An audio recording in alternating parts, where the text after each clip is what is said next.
All right, we are back. What is going on, Colts Nation? Welcome back to another episode of Bring the Juice here, guys. Cody and Derek back for another one, guys. Guys, we need to have this conversation, and it's conversation, Derek, I think a lot of us weren't expecting to have at this point throughout the course of the season for the Indianapolis Colts.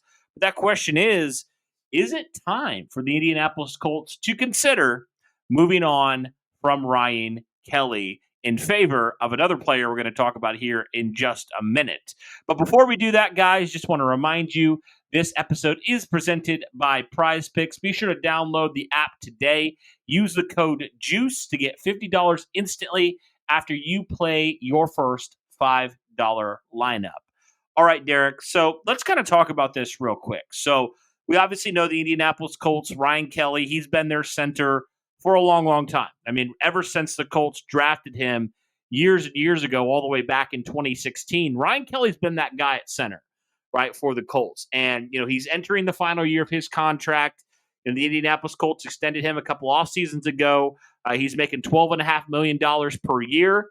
But here's the deal, Derek. Ryan Kelly, despite the fact that he played at a Pro Bowl level last year, he again has been struggling with these things called injuries, which it feels like, Derek, it's been kind of a thing with Ryan Kelly's career, right? When you look at his career as a whole, I mean, you're talking about a guy that routinely misses at least a game or two per year, if not more than that. Last year he only played in 14 of 17 games, so he did miss a couple games down the stretch. He had Wesley French filling in for him. So this year, Derek, Ryan Kelly, it's been more of the same when it comes to the injuries, right? I mean, he's missed multiple games this year. He's only played in 4 games this year, and the previous game he didn't even complete. So it's given way for the Indianapolis Colts to really see, firsthand their rookie center out of Wisconsin they drafted this year, Tanner Bortolini. And to his credit, Derek, Tanner Bortolini has looked very, very good. Very good. I mean, you think about it, Derek. Tanner Bortolini so far, this is according to the 33rd team on X. He said the lowest pressure rates allowed by rookie offensive linemen in week 6, Tanner Bortolini right at the top. He allowed 0% in 13 pass snaps. 0 pressures allowed. And that's not just been something that's this year, Derek. Tanner Bortolini has been one of the better rookie centers, one of the better rookie offensive linemen, honestly, according to PFF and according to a lot of different metrics. Bortolini's been very good for the Indianapolis Colts. And so, like I said earlier, it's a conversation that at this point through the season, not even halfway through, we're already starting to talk about this, and it's actually warranting some sort of conversation. Is like, should the Colts just ride with Bortolini the rest of the year? Because, there's a couple factors into this, and I'll shut up and let you talk here in a second. But I mean, Derek, it's definitely worth a conversation at least. What are your thoughts here on the whole conversation about potentially the Colts moving on from Ryan Kelly? Maybe not even this next after this year, but like potentially this year moving forward. Yeah, and sorry guys again for the light. There's just literally nothing I can do about it. Anyways, so for this, yeah, I'm going to start it off by insinuating the fact that, again, we all both love Ryan Kelly. I mean, obviously he's an insanely true Indianapolis Colt, and he's an insane professional, and he's done everything right by the book. And obviously we know that when his time is inevitably done in Indianapolis, what he's got lined up afterwards is going to matter more than what he does on the football field. No question about it. I know that you brought this up, Cody, on our recap video yesterday. And yeah, I mean, it's definitely a topic to have the discussion on, mainly because, yeah, when you drafted Bortolini, what was every single person saying about Bortolini when he got drafted? Oh, is this the potential replacement at some point for Ryan Kelly? I mean, I don't think you and I expected to be having that conversation halfway through this first season of drafting him. But nevertheless, I mean, what we have seen, and I don't even know if we expected him really to get as much playing time as he has. Like you said, in I don't know how many passing snaps he's had now. I think it's been a little over 60. Hasn't allowed a pressure. Hasn't allowed a pressure yet. And you brought up some stats from the 33rd team. I saw some more like PFF grades today that was like Ryan Kelly has the ever more slightly better run block grade than Tanner Bortolini this year. And Tanner has a better pass blocking grade than Ryan Kelly, which, I mean, again, in some instances, again, I talked about it. What you want to see is, because when Ryan Kelly's healthy, he is one of the best centers in all of football still. And you just wanted to have a center that you didn't want to see a very noticeable drop off. Well, there really hasn't been, Cody, at least not yet. And he's had to face some good fronts. I mean, he had to face that Steelers front. He had to face a little bit of the Chicago front at the end. He's had to play against the Tennessee Titans front a little bit. And yet still isn't giving up pressures on pass downs. I mean, again, goes to show you, everyone will say, oh, center is so easy to play. But no, I mean, you're the one that is the main communicator on that offensive line. You're calling out formations. You're calling out when something's coming and if you're seeing this, and obviously taking care of the football first and foremost. I mean, Bortolini has lived beyond all expectations of what we expected him to be able to do. I mean, I think every Colts fan would go out there right now and be like, hey, I feel perfectly fine with Bortolini going out there. So what if Ryan Kelly gets hurt? We feel confident in what he's got. So, I mean, that does say something to you. Like, obviously, I don't really know if that means Indianapolis is going to start going on the chopping block to trade him. One, because I know he wasn't a Chris Ballard type player because Ballard wasn't here yet when he got drafted.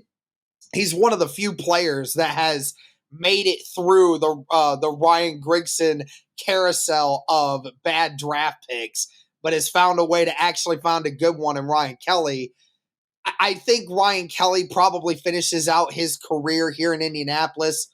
My guess is they're probably not going to give him the extra snaps, even though I do kind of agree with you. I mean, if you are potentially thinking that is the way to go of the future, I know Ryan Kelly's getting paid a ton of money, but how beneficial that could be for Tanner Bortolini to be able to get those reps. I mean, the reps he's getting right now are super valuable. Now, just imagine if he went and got himself even more reps, right? So, as cool as that would be, I don't necessarily think that's going to be a situation we're going to find ourselves in, because if you do make that decision, that inevitably tells Ryan Kelly that, like, hey, your time here is done after this year. I mean, we've basically given up all confidence in, being able to keep you around long term, which I don't see the Colts doing.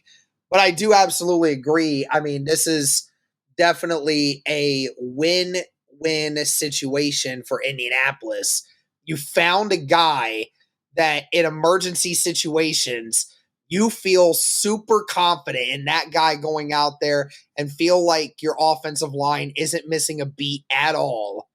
And you have someone that, when it comes to being at the end of the offseason, I was wondering that, Cody, like, hey, if Ryan Kelly doesn't get re-signed, I mean, if Tanner Bortolini doesn't have it yet, you might have to consider a high draft pick for a center.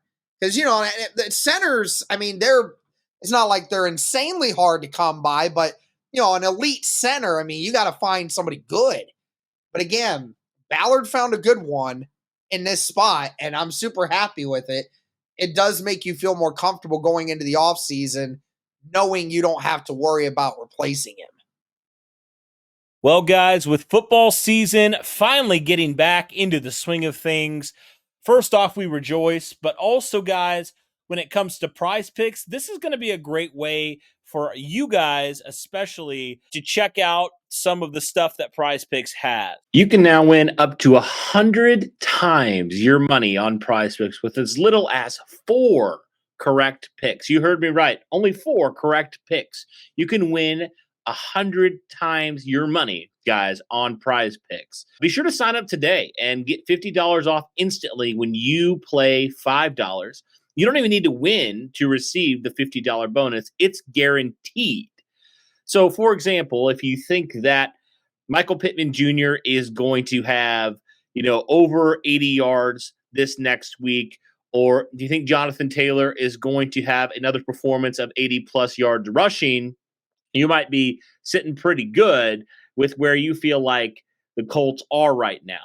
So if you're looking specifically for the Colts stuff, that's definitely something you guys should check out. But if you're looking for, like me, more NFL stuff, there's all sorts of stats and stuff that you can check out and make your picks. And there's definitely guys that are very consistent, like Jonathan Taylor against the Houston Texans, that you really feel like you can probably feel pretty good about overall, right? And there's some other ones where you're like, I don't know if I would take the over on that. I don't know if I would pick them to hit that margin, right? So, guys, be sure to go check out all that stuff on Prize Picks. It's only a couple examples. There's all the different odds that you could hope for when it comes to that for Prize Picks. So I encourage you guys go check that out, but definitely excited for this season. And hopefully you guys will be following along with us and everything with Prize Picks and what they do. So be sure to download the app today. Use the code JUICE to get $50 instantly after you play your first $5 lineup. Again, download the Prize Picks app today. Use the code JUICE to get $50 instantly after you play your first $5 lineup. Like I said, guys, it's a great way to continue to stay in with week to week life of the NFL, specifically with your favorite team, the Indianapolis Colts. So be sure to do that. Be sure to check out Prize Picks. And remember, Prize Picks, run your game. Well, here's some stats I want to pull up for Tanner Bortolini. You asked how many pass snaps, 63 pass snaps that he's had, that he has allowed. 0 sacks, 0 pressures. He's been phenomenal, Derek. Absolutely phenomenal. When it comes to Tanner Bortolini, right now he is the 16th highest graded center. That's out of 52 centers graded. He is the 6th best in pass blocking. He's the 21st best in run blocking. So still some work to do in the run department, but Derek, overall, he has been very good. And obviously he signed that rookie deal, just getting paid a hair over $1 million per year. So, I mean, you compare that $12.5 million for Ryan Kelly to Tanner Bortolini's nearly $1-ish million that he's paid over the course of the next 4 years. And you say, no question right now, Bortolini's playing just as good, if not better in some areas than Ryan Kelly. He's available. He's durable so far, and he's cheaper. And so, like, all these things kind of factor in. Now, Derek, I wouldn't be opposed at all if the Indianapolis Colts do bring back Ryan Kelly. Obviously, it's not going to be the amount of money he's making right now because he's been injured and he's getting older and all those things. Yeah. But it is hard for me in the same sense, Derek, when you kind of already know you have that guy, to just let him sit, to have him sit down there when he's playing good football for you. It's hard for me to do that. So I guess that kind of raises the question is like, okay, we're not even talking about this year. We're not even talking about next year. Should the Colts consider potentially trading him? I know you're not going to get a ton of value for him, but get some sort of value for him at this point and ride it with Tanner Bortolini. I mean, we talked about it in the recap, Derek. You're already paying Quentin Nelson what you're paying him. You're already paying Braden Smith what you're paying him. You're going to probably pay Bernard Ryman in the next couple of years. So you got some guys that are due for some contracts. Doesn't make sense to go cheap on a rookie deal with your starting center of the future. I guess that's kind of the question mark, is like, even though Ryan Kelly is a good center, what's his market going to determine? Is he going to be willing potentially to take a smaller contract? And what does that look like? And should the Colts just forego all that and get some sort of value now when it comes to Ryan Kelly, even though it's not going to be like a crazy amount of value, probably, because, I mean, who wants to pay, for a center $12.5 million for an aging center that's not really super durable right now? That's kind of the biggest thing. But that kind of is the question that some people have thrown out there is, doesn't make sense for the Colts to do something with Ryan Kelly at this point and just kind of roll with Tanner Bortolini and let him kind of learn on the fly a little bit, because he's already played some starting, snaps this year for you. So would it make sense for the Colts to just roll with that and move forward, knowing that he is your guy? I mean, the answer is yes, they should. I mean, will they? No. And I just don't think it happens for a couple reasons. One, I don't think that Ballard is going to sacrifice the offensive line that you have here in this moment, right? I mean, that's kind of the situation we're in. Ballard does not like to trade guys away. And I know it's, again, one of the few guys that was not a Ballard pick, but Ryan Kelly's at the forefront of what this offensive line's about. And Ballard knows it, and Ballard understands it, and he likes that. And I just don't see that. Second of all, I certainly do not anticipate that Ryan Kelly would want to have in any way, shape, or form being traded on that resume. I really don't think he would. Obviously, if a team makes that trade, I mean, he has very little say in the matter. I think that, but I mean, my thing is he would probably go to Ballard because Ballard would say, hey, like, we're getting offers and we would like to hear your feelings on the potential of us trading you. And he would probably tell him, with all due respect, I wholeheartedly do not want that to happen.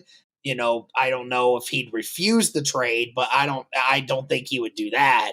But I think he'd be very upset with Ballard if they did. And I just don't think that Ballard would want that on his conscience.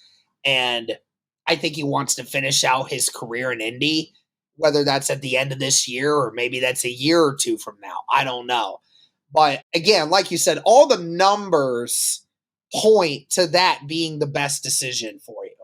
Because like you said, if you can get rid of that contract, you have a guy behind him that you trust. He's going to get a lot more money off the cap. You can get some kind of draft asset in that regard. And, at the end of the day, when it comes to Ryan Kelly and all these other things, I mean, you're not competing this year. So the Indianapolis Colts know it. I know that we're 3-3, but like, we all know it. This Colts team isn't going to beat some of the best contenders out there through all of this. This team's just not good enough for that. And this has always been the year of getting Anthony Richardson involved with the team.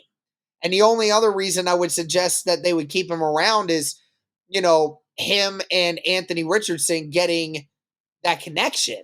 But then again, if Ryan Kelly's not the long-term answer, which we obviously know he's not, then, what's the point in having that connection with him there now, right? Like, I don't think if you were to get rid of him, it would totally screw the offensive line connection. Remember, this is a business. Guys get traded all the time. It's these kinds of moves that happen, and everyone would understand he's an aging player, and he had an asset that we could use to try to make this team better in the long term, because obviously Ryan Kelly isn't part of that long-term solution. But yeah, I mean, as far as from what I feel is that Indy is not going to re-sign him this year. They're going to wait until the season is over. They're not going to trade him, and they're just going to keep him around. And then when he becomes a free agent next year, they're certainly going to try to get him on a team-friendly deal. And I don't know whether or not he'd start or whether or not he'd be the backup. I don't know. I got to imagine if they bring him back, he would still be the starter. But yeah, I think that truly they will wait and they will try to get him in the offseason. But one, they're going to lowball him with an offer. And he's smart. He knows the direction that this is headed, right? He knows the more games he misses and the more reps that Tanner Bortolini keeps going out there and looking good, he knows that his future with Indy and in the NFL is getting close to an end. He knows it. He's smart. He knows this. So I just think after this season, I think he's going to retire. I would love to be proven otherwise. And again, I'm not. That's just a prediction. That's just my opinion. I'm not wishing he retires. I mean, if anything, I would love to have Ryan Kelly around for another 2-3 years with Anthony Richardson and continue to be a great center for this team.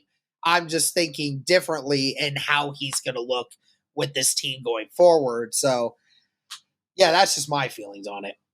Well, if you're the Indianapolis Colts, do you want to allocate your resources to a guy that's proven he can't stay on the field? Like, that's a legit question. Is like, do you want to truly invest more money in a guy that, and you look through the course of his career, you can count really easily, really quickly, how many times he's played the entirety of the season, right? And that's just a fact. And so I guess that's from the Colts standpoint is like, yes, he's a good center when he's on the field, but the fact is he's not on the field as much as he probably should be, right? That's just where it is when it comes to Ryan Kelly. So that's a question the Colts are going to have to ask themselves. I mean, if Ryan Kelly believes he can play good football for the next number of years, like I'm all on board for keeping him around for a reasonable deal. But also, I don't think you can just, ignore what Tanner Bortolini has been doing either. So it's definitely an interesting spot the Colts find themselves in. They're going to have to make a decision on what they want to do when it comes to Ryan Kelly and his future and how they view Tanner Bortolini moving forward. But it'll definitely be interesting to see what happens when it comes to that. But guys, let me know your thoughts. Let us know your thoughts here on the center position. Ryan Kelly, Tanner Bortolini, both these guys. What do you think the Colts need to do? Would you like to see them keep Ryan Kelly around, maybe re-sign him, or maybe evaluate during the course of this next offseason? Or would you like to see them try to get some value and roll with the rookie right now? Let us know those things in the comments down below. But guys, that'll do it for this one. Thank you so much for tuning in. We greatly appreciate it. And as always, guys, go Colts.